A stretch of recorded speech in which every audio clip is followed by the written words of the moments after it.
Avui ens proposem fer com una doble descoberta, que és del mode com treballem sempre als projectes que desenvolupem des de GoPu i en particular també a fotografia en PUS. Una doble descoberta. Per una banda, descoberta de la fotografia, descoberta de les tries fotogràfiques, de les eines expressives, descoberta creativa, veient fotografies i fent fotografies, i també descoberta cultural. L'experiència del visionat, evidentment ara no serà com una mica molt puntual, ens permet conèixer fotògrafs, conèixer les seves obres, familiaritzar-nos amb l'univers cultural. Aquesta primera descoberta de la fotografia fonamental. I una segona descoberta, que és per nosaltres indissociable per la manera com concebem també la fotografia, és la descoberta de l'entorn. Del món, la fotografia ens permet mirar d'una altra manera, ens permet estimar més els nostres llocs, els llocs on vivim, els llocs que visitem.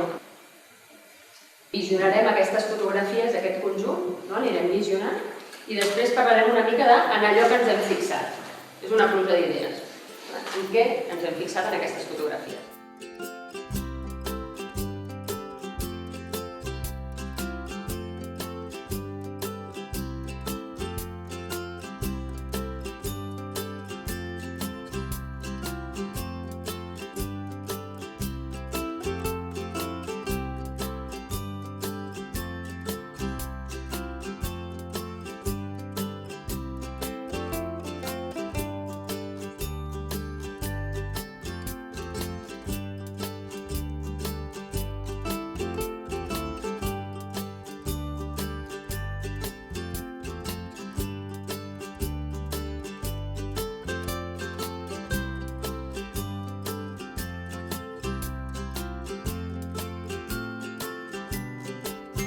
Quins elements ens hem fixat? Quines paraules us venen al cap després de veure aquesta gran col·lecció d'imatges? Ombres. Interessant, ara tenim com una qüestió fotogràfica, expressiva, d'allò que el fotògraf està fent atenció i en restitueix a la fotografia. Ombres, que aquí han sortit ja en realitat més sensacions, i la sensació de solitud. Històries, que aniré una cosa de la fotografia, com ens evoca, com ens suggereix, com crea sensacions d'universos. Detalls. Detalls? Què més diries dels detalls? El fet de fotografiar elements de manera detallada que poden simbolitzar altres coses. La capacitat aquesta de construir universos a partir de la selecció d'elements. Tenim com aquest detall d'aquest mur i el núvol, i també tenim aquests detalls més de textures, descobrir la textura, com la història o les superfícies. És molt bonic, molt capital això que has dit, ens ve de triar, què fotografiar i haver-ho observat i restituir-lo.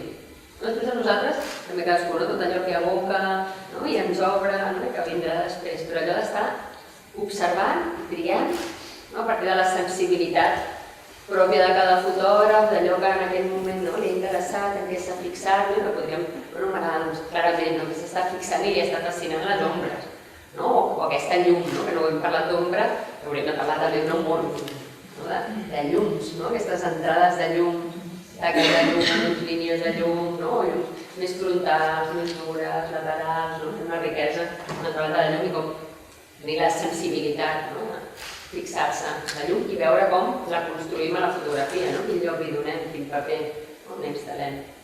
Creativitat.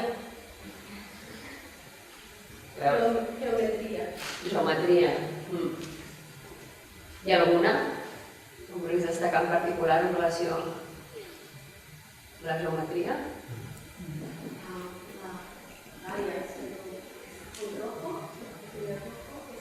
Aquesta? Ja, increïbles, aquestes de Siquier, i aquesta cosa com realment plana, com construeix les formes geomètriques. I más abajo, ¿sí? la tercera. Pero es uno, y es muy interesante, que ha dado como dos ejemplos muy diferentes, una que es como muy plana, con estas formas geométricas, casi como un quadrat, y aquesta alhora que restitueix uns volums a partir de les formes geomètriques. Entre la geometria dels volums, una geometria també més de formes planes. Això dependrà de l'espai, de la llum, de com s'està fotografiant. Per la darrere no teniu... Creativitat. Creativitat.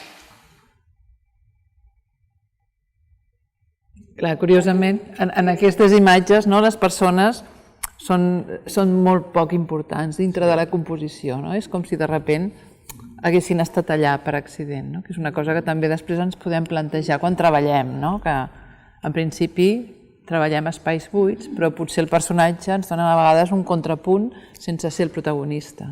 Això és una mica la intenció d'aquesta selecció. Clar, això és una selecció de fotografies que ens donen l'impuls, el referent a la boca del que anem a explorar, que anem a explorar aquests espais. En aquesta exploració dels espais ens proposem veure què passa amb aquestes geometries, o no, amb aquests volums, amb aquestes línies, amb la llum, amb les ombres, amb què som sensibles nosaltres, com ens han sensibilitzat aquestes imatges. I ens proposem, clar, segurament hi haurà moments i espais amb persones que estaran molt transitats, però la proposta serà, nosaltres partirem d'observar l'espai i donar un lloc a aquestes persones com a passatges, com a figures, no donar-los protagonisme, sinó que seran figures que travessen l'espai, que és una manera particular d'entendre la figura humana dintre dels espais. També treballarem, si tenim la sort d'estar una mica aïllats amb espais buits o aquestes detalls, el que deia també, de seleccionar o aïllar i extreure, la fotografia és molt abstracta, treure del context real i convertir-ho en un espai purament abstracte. Aquestes, evidentment, sense figures, però quan integrem la figura ens proposem com allò que travessa un espai. Per què creieu que hem titulat aquest àlbum Espais fotogràfics? Que són llocs on es pot veure una bona fotografia. Clar, és bonic, ara tu has referit com a l'espai real que els fotògrafs han fotografiat, i és com, clar, nosaltres veiem les fotografies ja fetes i diem, uau, quin espai tan potent, és un espai molt fotogràfic, com fotogènic que queda, té molt potencial fotogràfic. Nosaltres també pensant, i sobretot quan feu experiència amb els vostres col·lectius, si comenceu fent una sortida, una exploració, pensant en un espai real que pugui ser ric fotogràficament i que sigui agraït.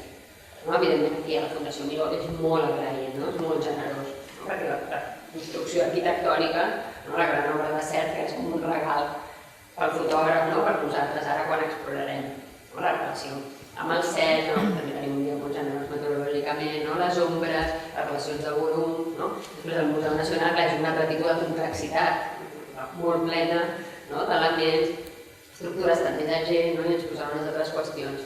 El que és interessant és pensar, nosaltres partim d'un espai real, igual per la pràctica pensa quin espai real, però l'espai fotogràfic és aquell espai que estarem construint nosaltres i que aquí estem construint els fotògrafs amb les seves tries. Quan algú parlava abans de composició.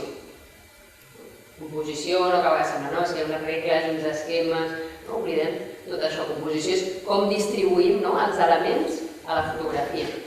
I els elements serem nosaltres, com són els fotògrafs, ho distribueixen. Un fotògraf construeix el seu espai fotogràfic, construeix on vol que entri aquella línia, o aquella ombra, o aquella llum, què no volem que entri. Seleccionar és construir un espai, seleccionar un detall, o seleccionar tenir la dimensió global de l'edifici, o seleccionar tenir aquella ombra. Pensar és una mica vertiginós, que ara, clar, si penséssim en els espais reals, tot allò que han triat els fotògrafs, on s'han col·locat, a quina distància, que han decidit que entri i que no, això s'han decidit que aquesta ombra travessi la fotografia però començant molt pel límit, que estigui al centre. I això és el que nosaltres també farem. Distribuirem els elements al nostre enquadrament. Una altra paraula com clau i que ens guiarà molt durant la jornada d'avui, enquadrament. Definim els límits de la imatge. Com enquadra? Ens fixarem molt. I abans de sempre dir que ara repassarem aquests són els límits que ens interessen. Realment és això que volem que entri i el que no. Respecte al que estava dient ara la Núria, penso que també és interessant tenir present que nosaltres construïm la imatge abans de veure-la a través de la càmera. O sigui que fer una mica l'exercici de la previsualització ens ajuda a entendre com construïm aquest espai fotogràfic. Que no sigui la càmera el primer contacte que tenim amb aquest enquadrament. Que no sigui la càmera el primer contacte que tinguem amb la realitat, sinó que sigui la mirada, no? Que ja amb la mirada d'alguna manera intentem retallar, intentem abstreure aquesta visió que volem construir, no? Aquesta imatge que volem construir. Per això l'enquadrament, no? La composició, els límits, no? Entendre que tot el que surt a dintre de la imatge és important. Aleshores, havíem pensat potser comentar la primera imatge de Jordi Bernadó. És una imatge molt neta, no? Jordi Bernadó ens està endreçant l'espai, ens el dona tot ben construït perquè hi ha un cert equilibri. L'equilibri també és un element que hem anat veient amb totes les imatges. En aquest cas, és un equilibri que podem llegir fàcilment. Nosaltres estem en una posició frontal a l'element, que és aquesta mitgera pintada de blanc, frontal, sense fugues. Intentarem també treballar amb una visió perpendicular, sense fer picats ni contrapicats, i en principi intentar veure amb una visió normal com podem composar. Aquesta simetria ens la dona també les dues fugues laterals del carrer, la gran tanca blanca, quan tanquem una mica els ulls, la gran tanca blanca és com una construcció abstracta, quasi, amb dos punts de color. Per tant, la fotografia acaba tenint com una vessant molt plàstica. Moltes de les que estem veient, les del Pere Siquier, que en veiem la paret vermella. Cloquem una mica els ulls i podem veure-ho sense perspectiva, pràcticament. Veiem com la composició amb tons i amb equilibris ens van donant tota la imatge. Potser podríem passar... Aquesta llum, clar, triar, nosaltres ara tindrem l'hora del dia, evidentment que tindrem, però després si desenvolupem una experiència podem pensar quina hora del dia ens interessa aquest espai, si és un espai que coneixem i un lloc al que podem accedir. La de l'Enric Montes, per exemple, la capacitat d'abstracció. Aleshores, la capacitat d'abstracció donant un moviment, jugant amb la llum i l'ombra. Hem parlat de les ombres, hem de parlar de la llum també. La llum també ens construeix. La llum, òbviament, sense llum no podem veure, no hi ha imatge, però jugar amb la llum com un element compositiu dintre de la fotografia també és interessant tenir-ho en compte. Una fotografia que també se'ns pot aparèixer pràcticament com una superfície plana. La composició de tons, en què amb tres elements que ja entenem que és un fragment d'un edifici en un moment determinat del dia, on rep una ombra d'un altre element que té a prop. O sigui, entenem tot el que l'envolta amb aquesta abstracció minimalista. També és interessant fer aquest exercici, d'eliminar tota la informació. La fotografia de Jordi Bernadó era molt descriptiva. Ens donava una abstracció, però enteníem l'espai, la situació, el poble, pràcticament.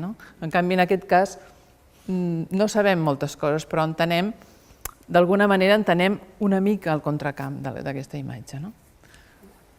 En relació al que comentàvem, a partir dels espais reals, la sensibilitat també del fotògraf, clar, és imaginar-se, no són com regals, trobar-se un espai com aquest, amb aquesta llum, amb aquest cel blau. La sensibilitat del fotògraf que detecta allà alguna cosa que el mou, que l'impulsa a fer la fotografia. Tinc això, que és com trobar aquest regal i com donar-li forma fotogràfica, com organitzar-lo en una imatge. També insistim molt amb el que la Núria comentava al principi, el visionat, tenir com uns referents presents, ens ajuda a veure que allò que estem imaginant és possible. O sigui que després podem veure o reconèixer alguna de les imatges en el nostre entorn i dir, sí, és veritat, no? Potser les veiem i no li donem la importància que té, però que ara treballar amb els vostres alumnes penso que també és interessant, com intentar buscar aquesta imatge, per exemple, un exercici. Anem a buscar una imatge que s'assembli a aquesta. Aleshores, això és el que dona com aquesta gimnàstica visual, de poder concretar. Passem a un altre, que no... Aquí, evidentment, es pot relacionar molt directament amb el propi espai d'aquí la Fundació, però en els vostres espais, les de la llum, no? Alguna d'aquesta? Sí, alguna d'aquesta, per exemple. Val. Aquesta fotografia d'Humberto Rivas, on veiem un espai interior, també és interessant tenir en compte el que estàvem parlant de la llum. No? La llum com a protagonista. No? Estem treballant, en aquest moment estem disparant aquesta fotografia, Humberto Rivas pren unes decisions tècniques perquè nosaltres veiem la importància d'aquesta entrada de llum en aquest espai.